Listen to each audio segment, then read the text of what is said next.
Hello friends, this is SP Singh and welcome to smarter everyday. तो आज से फिर से हम बीएड सेकेंड ईयर की प्रॉपर क्लास शुरू कर रहे हैं। अच्छा, अभी तक क्लासेस क्यों नहीं हो रही थी, उसका कारण ये था कि हम लोगों ने ऑलमोस्ट कोर्स कंप्लीट किया हुआ है। पेपर 1 में 56 क्लासेज हो चुकी हैं, 56 वीडियोस पड़े हुए हैं पेपर 1 के, प्लेलिस्ट अलग बनी हुई है। पेपर 2 की 25 क्लासेज हुई हैं, प्लेलिस्ट बनी हुई है। पेपर 3 की 11 क्लासेज हुई हैं, केवल 11, ठीक है, और पेपर 4 की 26। लेकिन आज से हम लोग फिर से एक नए सिरे से, मतलब एक अलग ढंग से, जो सिर्फ सुपर इंपॉर्टेंट क्वेश्चन है वही हम लोग करेंगे। अगर अभी तक आपने कुछ नहीं पढ़ा है और सिर्फ आज से ही क्लास अटेंड करते हैं तो डेफिनेटली आप बहुत अच्छा स्कोर कर पाएंगे। पेपर आपका अप्रैल मई में होना है, टाइम अभी आपके पास एनफ है, ठीक है। तो आज से हम लोग एक नए सिरे से बेहतरीन तरीके से क्लास चलाएंगे। और फर्स्ट ईयर की क्लास, आप लोगों के बहुत सारे कमेंट्स आ रहे थे कि सर सेकेंड ईयर वालों को भी देख लीजिए, सेकेंड ईयर का भी कुछ कंटेंट प्रोवाइड कराइए। फर्स्ट ईयर की क्लासेस इसलिए ज्यादा चलती हैं क्योंकि फर्स्ट ईयर के ज्यादा से ज्यादा स्टूडेंट्स एक्टिव हैं चैनल पर, ठीक है, बहुत ज्यादा स्टूडेंट सपोर्ट करते हैं, और सेकेंड ईयर के स्टूडेंट पता नहीं कहां गायब रहते हैं। तो आज से एक नए सिरे से हम लोग जो शुरू कर रहे हैं, सुपर इंपॉर्टेंट क्वेश्चंस करने वाले हैं। आप लोग अपना सपोर्ट बनाए रखें।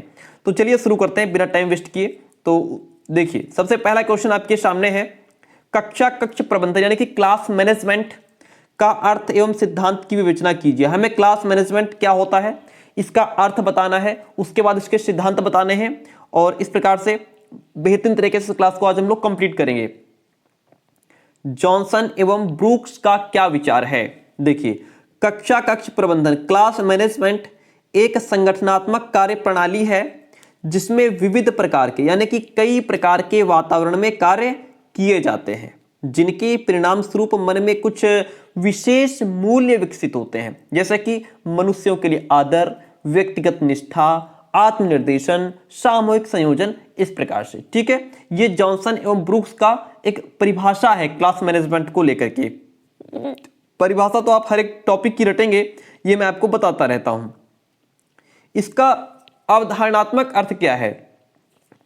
अवधारणात्मक दृष्टिकोण से कक्ष प्रबंधन को देखने में व्यक्ति प्रबंधन के प्रति हाल के कुछ उपागम पहचानता है, जैसे कि उद्देश्यों द्वारा मैनेजमेंट, व्यवहार सुधार, सकारात्मक नकारात्मक पुनर्बलन, कार्य व्यवहार संबंधी विश्लेषण और आकस्मिकता प्रबंधन। कक्ष प्रबंधन के अर्थों में अध्यापक विभिन्न कार्य करते हैं, जैसे कि प्लानिंग करना, है ना, व्यवस्था करना, समन्वित करना, निर्देशित करना, इंडिकेट करना, कंट्रोल करना, व्यवहार का आदान प्रदान, ये सारी एक्टिविटीज अपनाई जाती हैं। इसी के बाद अगर हम क्लास मैनेजमेंट का क्रियात्मक अर्थ समझें तो क्रियात्मक अर्थ में क्या होगा कि अध्यापक छात्र संबंध के माध्यम से अधिगम को प्रेरित करने के लिए कक्ष में क्रियाओं और कार्यकलापों की व्यवस्था का प्रबंधन किया जाता है। कक्ष की क्रियाओं का प्रबंधन करने के लिए अध्यापक और छात्र क्या है? मूलभूत घटक होते हैं। अब देखिए, व्यवहारात्मक अर्थों में कक्ष प्रबंधन की क्या परिभाषा है? कक्ष प्रबंधन के आयामों को ध्यान में रखते हुए इसके अर्थ को स्पष्ट रूप से समझा जा सकता है। और मैंने प्रीवियस ईयर सारे दिए हुए हैं, उनका वीडियो पड़ा हुआ है, अभी 4-6 दिन पहले दिया था, आप उसको देख लीजिएगा। भौतिक आयाम या वातावरण, कक्ष शैक्षिक संस्थान की कार्यात्मक इकाई है। क्या है? जो क्लास है वो शैक्षिक संस्थान की क्या है? एक कार्यात्मक इकाई है, एक यूनिट है जहां कार्य किया जाता है।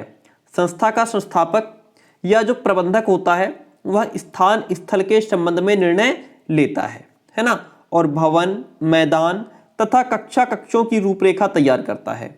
बैठने की व्यवस्था, प्रकाश, लाइटिंग, वायु की व्यवस्था, श्यामपट्ट यानी कि ब्लैक बोर्ड, और जो भी अन्य सुविधाएं होती हैं, चपरासी की सुविधा, पानी पीने की व्यवस्था, बच्चों को बैठने की, बेंच की, टेबल की, ये सारी व्यवस्थाएं जो होती हैं क्लास मैनेजमेंट के लिए बहुत ही महत्वपूर्ण विषय होती है। प्रबंधन मैनेजमेंट के रूप में अध्यापक को कक्ष के भौतिक वातावरण की इन सुविधाओं की जांच करनी होती है, जिन्हें अधिगम के लिए अनुकूलन होना चाहिए, ताकि बच्चे, अधिगम मतलब सीखना, ताकि बच्चे प्रॉपर तरीके से चीजों को सीख पाएं। अनुकूल हो, जो भी अधिगम के लिए ये अनुकूलन हो, अनुकूल हो। मनोवैज्ञानिक आयाम देखिए, अभिप्रेरणा अधिगम का हृदय होती है। जहां अभिप्रेरणा होगी वहां अधिगम होगा। अगर बच्चा प्रेरित नहीं होगा, उसके अंदर प्रेरणा नहीं होगी, तो अधिगम हो ही नहीं सकता है। भाई आप क्यों पढ़ रहे हैं? क्योंकि आपके अंदर प्रेरणा है, आप इंस्पायर्ड हैं, मतलब हमको कुछ करना है ना, हमको गवर्नमेंट टीचर बनना है, हमको अच्छे मार्क्स लाने हैं, इसलिए आप पढ़ रहे हैं, क्योंकि आपको अभी प्रेरणा मिल रही है तभी तो अधिगम हो रहा है। अगर आपके अंदर प्रेरणा नहीं होगी तो अधिगम होगा ही नहीं।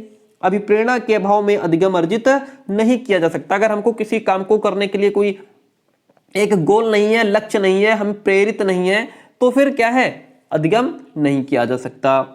अध्यापक शाब्दिक और गैर शाब्दिक ढंग से अपने छात्रों को अभिप्रेरित करता रहता है। मैं भी आप लोगों को मोटिवेट करने की कोशिश किया करता हूं, है ना, मैं क्लासेस प्रोवाइड कराता रहता हूं, है ना, कि इस प्रकार से आप पढ़ेंगे, ऐसे नोट्स बनाएंगे तो बेहतर कर पाएंगे, इस प्रकार से पढ़ेंगे तो 90% लाएंगे, ऐसे पढ़ेंगे तो टॉपर बन जाएंगे। ये सब क्या है, मैं आपको इंस्पायर्ड करता रहता हूं, मैं आपको प्रेरणा देता रहता हूं, ताकि आप पढ़ाई के प्रति आपके अंदर एक कॉन्फिडेंस लेवल आपका हाई रहे। उसके द्वारा वांछनीय व्यवहार का पुनर्बलन किया जाता है, वह छात्रों की आकांक्षा का स्तर ऊपर उठाता है। कक्ष प्रबंधन में अध्यापक के सम्मेलन से छात्रों की सहभागिता को प्रोत्साहन मिलता है। छात्रों की सहभागिता और अधिगम में मनोवैज्ञानिक आयाम की महत्वपूर्ण भूमिका होती है। चलिए आगे बढ़ जाते हैं। नेक्स्ट पॉइंट है हमारा सामाजिक और सांस्कृतिक आयाम। देखिए, कक्षा कक्ष संस्था तथा समाज का लघु रूप होता है। जो क्लास है वो संस्था और समाज का एक छोटा रूप होता है। कक्षा कक्ष के वांछनीय सामाजिक और सांस्कृतिक वातावरण के माध्यम से उसमें नए समाज को आकार प्रदान किया जाता है ना। मतलब क्लास ही वो इकाई है जहां बच्चे को समाज के बारे में, वातावरण के बारे में और मतलब उसके जीवन से संबंधित बहुत सारी एक्टिविटीज के माध्यम से उसको सिखाया जाता है, मजबूत किया जाता है बालक को। कक्षा कक्ष प्रबंधन में सामाजिक और सांस्कृतिक वातावरण का संबंध शामिल होता है। ठीक है, शामिल होता है, जो निम्नलिखित कारकों पर निर्भर करता है। जैसे अध्यापक और छात्र संबंध हो गया, छात्रों में संबंध हो गया, अध्यापकों में संबंध, अध्यापक एवं संस्था के मुखिया के बीच संबंध।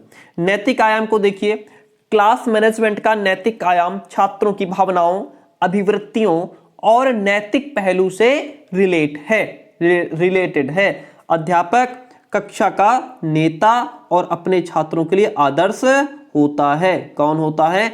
अध्यापक जो है वह कक्षा का नेता और अपने छात्रों के लिए एक रोल मॉडल होता है। जैसा अध्यापक करेगा, जैसे एक्टिविटीज टीचर करेगा, बालक भी उन चीजों को बहुत ज्यादा ऑब्जर्व करता है, उनको सीखता है। उसे अध्यापक की तरह दिखना और व्यवहार करना चाहिए। एक जो अध्यापक होता है उसे अध्यापक की तरह ही दिखना चाहिए, है ना।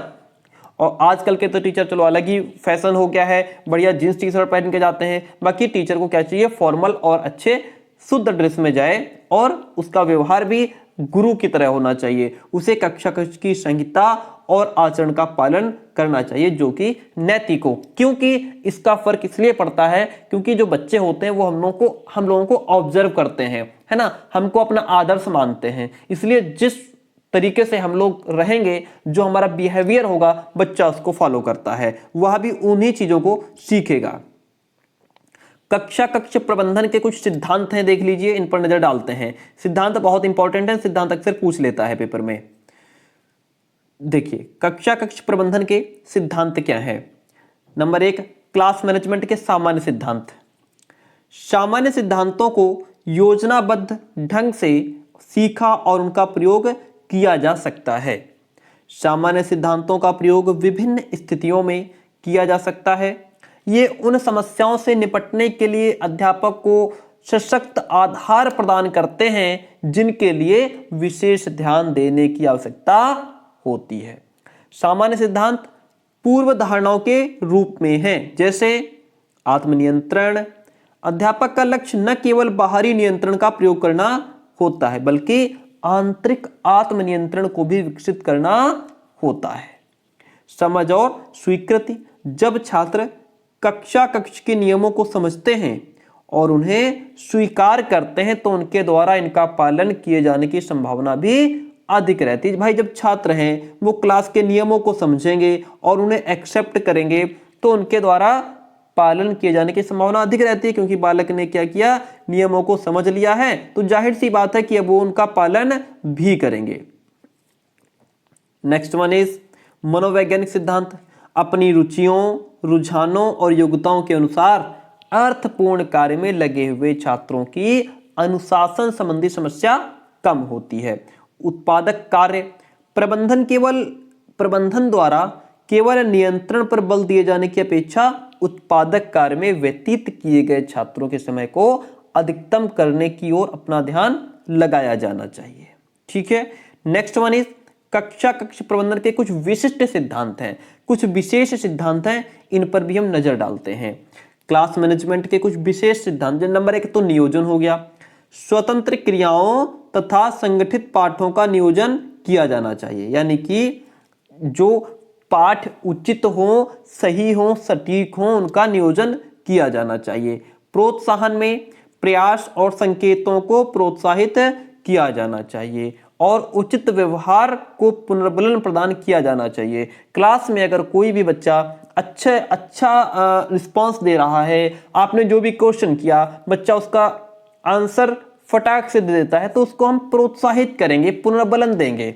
ठीक है, ये अपनाना होता है। जिम्मेदारी, छात्रों को स्वतंत्र रूप से जिम्मेदारी सौंपनी चाहिए। छात्रों को कैदी की तरह नहीं रखना चाहिए, डंडे के माध्यम से नहीं हाँकना चाहिए, बल्कि उनको फ्रीडम दो, स्वतंत्र रूप से उनको जिम्मेदारी सौंपनी चाहिए। न्यूनतम बाधा और विलंब न्यूनतम होना चाहिए। किसी भी काम में बाधा न आए, ये अध्यापक का काम होता है। किसी भी चीज को पढ़ाने में, लिखाने में, समझाने में जितना ज्यादा आप फ्लुएंसी, आराम से, इजी लैंग्वेज में समझा सकते हैं, समझाएं।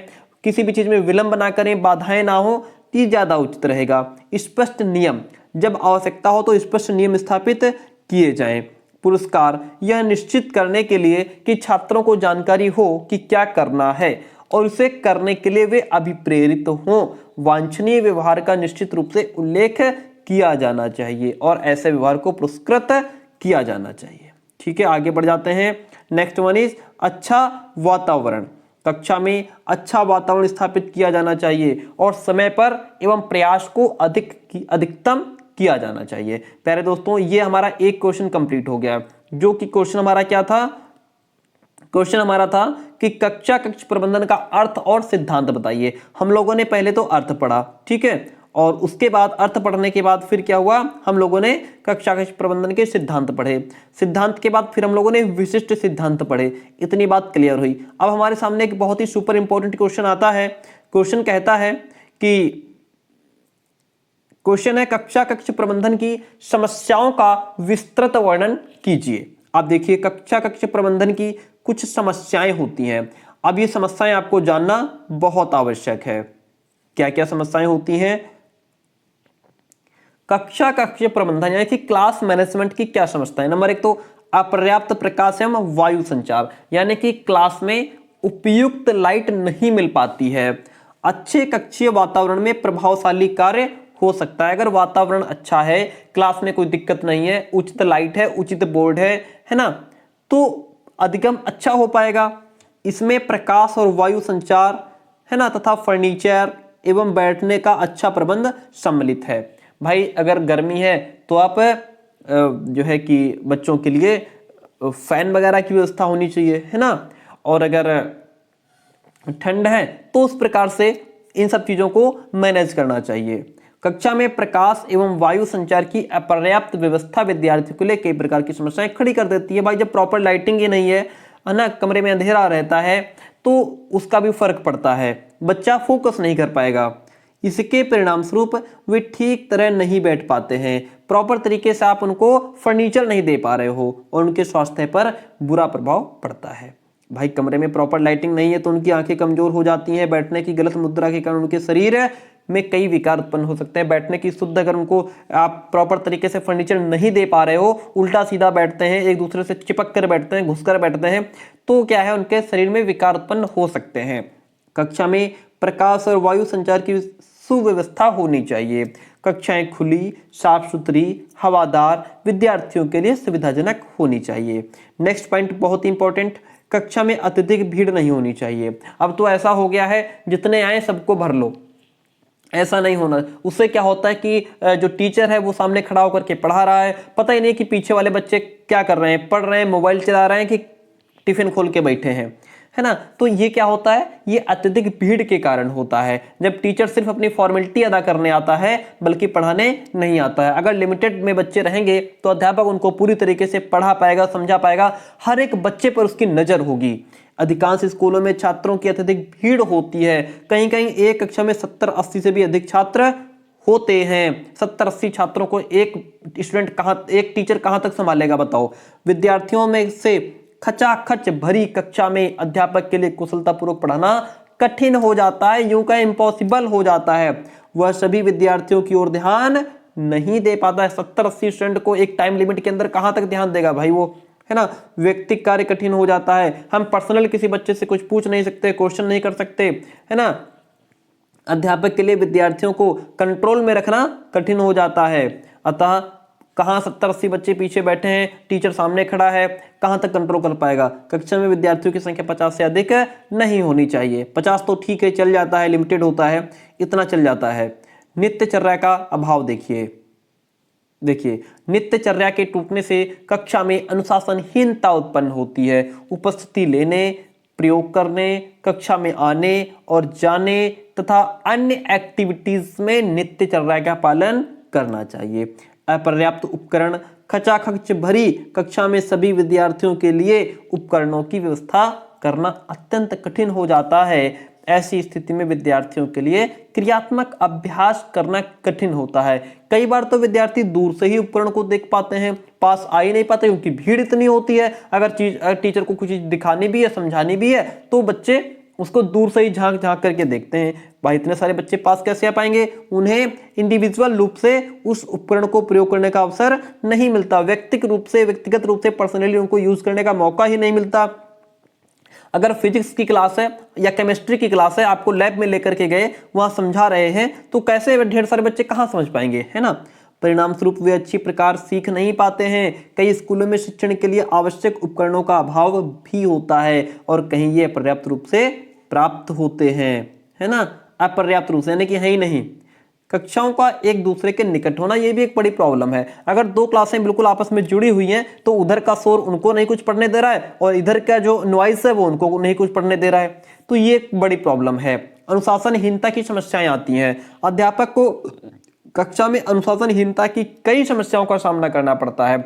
अक्सर पीछे बैठने वाले विद्यार्थी अनुशासन भंग करते रहते हैं, डेफिनेटली करते हैं। उन्हें पता है कि सर हमको जान पाएंगे नहीं, वो नीचे गर्दन करके बढ़िया शोर मचाते हैं, है ना, या अन्य एक्टिविटीज अपनी करते हैं, बातें करते हैं। अध्यापक को देखना चाहिए कि आपस में बातें करने वाले विद्यार्थी दूर दूर बैठे हैं। अगर दो बच्चों को आप बात करते देखें तो एक को वहां से उठाएं, दूसरी जगह बैठा दें, है ना, इससे बातें खत्म हो जाएंगी। कई बार अध्यापक किसी विद्यार्थी को दंड देता है परंतु वह दंड स्वीकार नहीं करता और दुर्व्यवहार करता है। कई बार अब आजकल के तो बच्चे ऐसे हो गए कि बराबर खड़े हो जाते हैं, किसी को मार पीट दो तो बराबर जवाब देता है, बराबर खड़ा हो जाता है। तो ये भी एक्टिविटी अपनाना बड़ा गलत हो गया है। कई प्रकार कक्षा में हूटिंग होती है, सीटियां बजाई जाती हैं। ऐसी अनुशासनहीनता स्थितियों में अध्यापक की दशा दयनीय हो जाती है, वो बेचारा करे तो करे क्या, है ना। चलिए आगे बढ़ जाते हैं। अनुपस्थिति की समस्याएं होती हैं। अध्यापक और छात्रों में अनुपस्थित रहने की प्रवृत्ति के कारण कक्षीय शिक्षण पर बुरा प्रभाव पड़ता है। अध्यापक की अनुपस्थिति, जब कोई अध्यापक कुछ समय के लिए कक्षा से अनुपस्थित हो जाता है तो विषय के शिक्षण में, पढ़ाने में बाधा पड़ जाती है। अगर आप क्लास में एक भी पीरियड वैकेंट रह गया तो क्या होता है, बच्चे क्या करेंगे भाई, शोर मचाएंगे, चिल्लाएंगे, है ना। विद्यार्थियों का ध्यान उस विषय से उचट जाता है। भाई क्लास ऐसा तो है नहीं, बहुत ही कम स्टूडेंट होते हैं जो क्लास में टीचर के ना आने पर पढ़ाई करते हैं, वरना सारे हूटिंग ही करते हैं, शैतानी करते हैं, मौज मस्ती मारते हैं। इससे केवल कक्षा का कार्य ही प्रभावित नहीं होता बल्कि पूरे स्कूल का कार्यक्रम भी प्रभावित होता है, क्योंकि एक क्लास है, एक्स्ट्रा टीचर है नहीं, वो चिल्ला रहे हैं, सारे क्लास को डिस्टर्ब कर रहे हैं। एक टीचर दूसरी क्लास से दौड़ के आता है, उनको समझा के जाता है, फिर चला जाता है, फिर शोर शुरू हो जाता है। वो आखिर पीटे तो पीटे किसको। इससे विद्यार्थियों में शोर, गड़बड़ाहट और अनुशासनहीनता बढ़ती जाती है। अध्यापक की अनुपस्थिति से जागरूक विद्यार्थी हताश, जो जागरूक विद्यार्थी हैं वो बेचारे हताश हो जाते हैं, उनको दुख होता है कि आज हमारा ये सब्जेक्ट छूट गया, है ना। लेकिन जो शैतान बच्चे हैं वो तो चाहते हैं कि टीचर ना आए तो हम लोग ऐसे मस्ती मारे।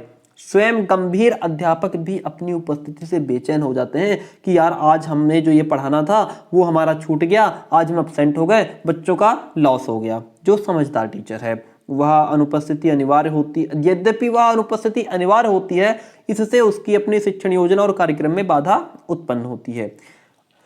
अध्यापक की अनुपस्थिति का एकमात्र समाधान यही है कि अनुपस्थिति को यथासंभव टाला जाए, बस दूसरा तो कोई रास्ता है नहीं। यदि किसी अध्यापक की लंबी अनुपस्थिति अनिवार्य हो तो उसका कार्य किसी सक्षम एवं उत्तरदायी अध्यापक को सौंपा जाना चाहिए कि भाई इतने दिन वो टीचर नहीं आएंगे तो ये आपको मैनेज करना है। लंबे समय तक विद्यार्थियों को कार्योपेक्षित नहीं करना चाहिए कि हफ्ते भर के लिए टीचर गायब हो गया और आपने वो हफ्ते भर के लिए क्लास वैकेंट छोड़ दी। छात्रों की अनुपस्थिति देखिए, किसी भी छात्र की अनुपस्थिति उसकी दिन प्रतिदिन की प्रगति को प्रभावित करती है। अगर एक दिन स्टूडेंट एब्सेंट हो गया तो दूसरे दिन जो एक दिन काम उसका छूट गया वो दूसरे दिन उसको बहुत प्रभावित करता है, फिर वो अगले दिन पढ़ नहीं पाता, वो कल के काम में पूरा करने में बिजी रहता है कि हमारा कल नहीं आए थे, हम 4 दिन नहीं आए थे, सर ने इतना लिखवा दिया, इस सर ने इतना लिखवा दिया, तो वो उसको कंप्लीट करने में बिजी हो जाता है, वह पढ़ाई में पिछड़ जाता है। कई दिनों की लगातार अनुपस्थिति के कारण छात्र की पढ़ाई में रुचि भी कम हो जाती है, उसके ऊपर प्रेशर बन जाता है ना, बर्डन बढ़ जाता है कि वो काम कंप्लीट करे कि जो आज पढ़ाया जा रहा है उसको पढ़े, अगर नहीं आज कंप्लीट करेगा तो कल डंडा पड़ेगा। उसकी उपलब्धि निम्न स्तर की हो सकती है। यदि अध्यापक ऐसे छात्र के लिए पाठ की पुनरावृत्ति करता भी है, अगर चलो चैप्टर को रिवाइज करता भी है, तो इससे दूसरे छात्रों के समय का नुकसान हो रहा है। दूसरे छात्र जो कंटिन्यू आ रहे हैं वो कहेंगे सर ये तो हमारा नुकसान हो रहा है। ऐसी स्थिति में उन्हें शरारतें करने का खुला समय मिल जाता है, ये भी एक बड़ी समस्या है। और इसके बाद देखिए संशोधन कार्य की समस्याएं होती हैं। छात्रों से खचाखच भरी हुई कक्षा में छात्रों के लिखित कार्य को शुद्ध करना असंभव होता है। जो भी आपने लिखवाया उसको बच्चा, आप ढेर सारे बच्चे हैं तो कॉपी कैसे आप प्रॉपर चेक कर पाएंगे। संशोधन कार्य की उपेक्षा करने से छात्रों की प्रगति निम्न स्तर की रहती है। इसका उपचार यही है कि छात्र एक दूसरे के साथ अपनी कमियां बदल लें और अध्यापक ब्लैक बोर्ड पर ठीक उत्तर लिख दें। उस ठीक उत्तर को देकर छात्र एक दूसरे की कॉपी को शुद्ध कर देंगे। ये तरीका अपना सकते हैं। सो प्यारे दोस्तों, आज की क्लास में बस इतना ही। क्लास कैसी रही ये आप कमेंट करके जरूर बताइएगा। अगर आप लोग प्रॉपर तरीके से क्लास अटेंड करते रहेंगे सेकेंड ईयर वाले तो हम क्लासेस चलाते रहेंगे। अगर आप लोगों ने क्लास मिस करना शुरू कर दिया तो हम भी क्लास मिस कर देंगे। ठीक है, वही तरीका हम भी अपनाएंगे जो अभी हम पढ़ा रहे थे, क्योंकि फर्स्ट ईयर वाले जो स्टूडेंट है वो बहुत ज्यादा एक्टिव हैं और ज्यादा से ज्यादा स्टूडेंट्स सपोर्ट करते हैं, तभी मैं फर्स्ट ईयर की ज्यादा से ज्यादा क्लासेज देता हूँ। ठीक है, तो इससे क्या होता है कि हमें भी मोटिवेट मिलता है। तो आप ज्यादा से ज्यादा प्यार करें, प्यार दें, वीडियो को लाइक करें, कमेंट करें और मिलते हैं बहुत जल्दी नेक्स्ट क्लास में।